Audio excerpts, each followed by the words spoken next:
Welcome back to the deep dive. Today, we're jumping into radio control vehicles, RC cars. Right. High-tech, fast-paced stuff. Exactly. And you'd think, with an industry obsessed with tiny performance gains, they'd be all over AI, shouting about it. Mm-hmm. But that's the paradox, isn't it? Our sources show the big players, Tamiya, X-Ray, even Traxxas, they're basically silent.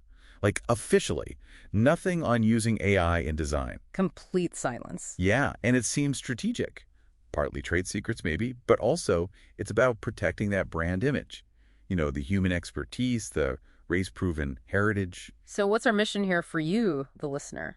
Well, we want to map out where AI is making moves, kind of under the radar, outside those big company walls. Both on the track and in the labs. Exactly. And we need to spotlight the one technology generative design that we think is going to completely change the actual physical parts of these cars. Okay, let's talk about that manufacturer silence, the Enigma, X-Ray, for instance. Yeah, X-Ray, when they show the making of for a car like the X12. Their top-tier race car. Right. The whole story is human engineers testing on the track, driver feedback, hours and hours of it. It feels like the total opposite of an AI-driven design process. Philosophically different. And what about Traxxas? They use some techie language. Yeah. Traxxas uses terms like computer optimized for their aerodynamics. Sounds advanced. It does. But when you dig into it, our analysis points towards, standard computational fluid dynamics, CFD. Which isn't exactly new, right? That's been around. Exactly. It's mature simulation tech. It predates this whole wave of modern creative AI design tools. So they get to sound cutting edge without actually, committing to real AI design. So if they're sticking with older CFD and calling it optimized, aren't they kind of risking things, especially when smaller outfits eventually do start using proper generative design? That's a great question. It's definitely a risk to their tech image long term. But okay, step outside the corporate HQs for a second. AI is absolutely buzzing elsewhere. Where? Like in the pits? Kind of. Look at third-party software. There's this app, So Dialed RC AI Mechanic. Okay, what does that do? It's basically like a knowledge democratizer. It takes all the manufacturer setup sheets, tons of data, and lets you ask plain English questions. Like, my car's pushing wide in corners, what do I do? Exactly. Or, how can I get more steering when I turn in? And it gives you complex, really specific tuning advice based on all that data. It's AI as your trackside mechanic. That's clever. So AI is the mechanic, but I gather it's also becoming the driver. Yes, that's the other big angle. In the grassroots scene, universities, even hobbyists, they're grabbing accessible RC cars. Often it's something tough like the Traxxas Slash. Because they're cheap and durable. Right. And they're using them as physical test beds to develop behavioral AI. Self-driving algorithms, teaching the car the perfect line, how to react. So RC cars are helping develop tech for real self-driving cars. Absolutely. It's a low-cost, low-risk way to test complex autonomous driving code, a critical proving ground. Fascinating. Okay, let's switch gears to the tech you mentioned earlier, the one that'll change the parts themselves, generative design. Yes.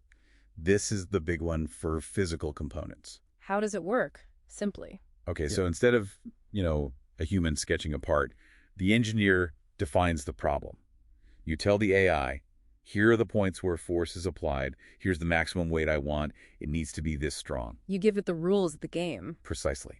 And then the AI explores just millions, literally millions, of possible shapes to meet those rules in the best way. And the results are often weird looking. They can be, often very organic, almost skeletal shapes, stuff that looks like it grew, not like it was machined, because it's purely optimized for function within the constraints. Is this actually practical for RC parts now? Or just theoretical? Oh, it's practical. There's already proof. Get Yeah. this. A high school student used generative design tools to create a replacement lower control arm for a Kyosho Inferno GT2. That's a big 18-scale buggy, right? Those arms take a beating. Exactly. A critical high-stress part. Yeah. And the student successfully designed a potentially better one using accessible AI software. Wow. If a student can do that, that really says something about accessibility. The cat's out of the bag. Totally. It proves the tech works for these demanding parts, and it's not locked away in some billion-dollar lab. So how does this actually hit the market if the big companies are sticking to old methods? Well, the main hurdle is manufacturing. The big brands, they rely heavily on injection molding. It's cheap for mass production. But it can't make those crazy fluid shapes generative design creates. Not easily, or sometimes not at all. Those complex internal lattices, the superorganic forms, Injection molding struggles with that. So who can make them? This is where the disruption starts. Smaller, agile aftermarket companies, performance specialists, they can use 3D printing additive manufacturing. Ah, because 3D printing can handle that complexity. Right. So they'll be the first ones offering these super optimized, generatively designed option parts. Lighter, stronger suspension arms, chassis braces, you name it. Premium stuff. And they'll offer a real performance advantage, which racers will definitely notice. You bet they will. That quantifiable edge, less weight, more strength, will eventually force the big manufacturers to figure out how to adapt. They'll have to catch up. So, bottom line, even with the current silence, AI integration feels inevitable. Competitive pressure will just demand it. It really does seem that way. You can only ignore a performance advantage for so long in racing. Okay, so that's the key takeaway. AI is coming, whether through third-party apps, autonomous driving research, or these game-changing generative designs. Definitely.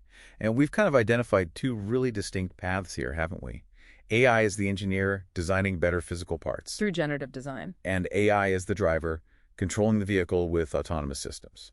Two very different applications. So here's a thought to leave you with, looking ahead, say, 5 years. Which of those two paths, the engineering tool or the behavioral driver, do you think will actually teach us more profound things about vehicle dynamics and performance in the real world?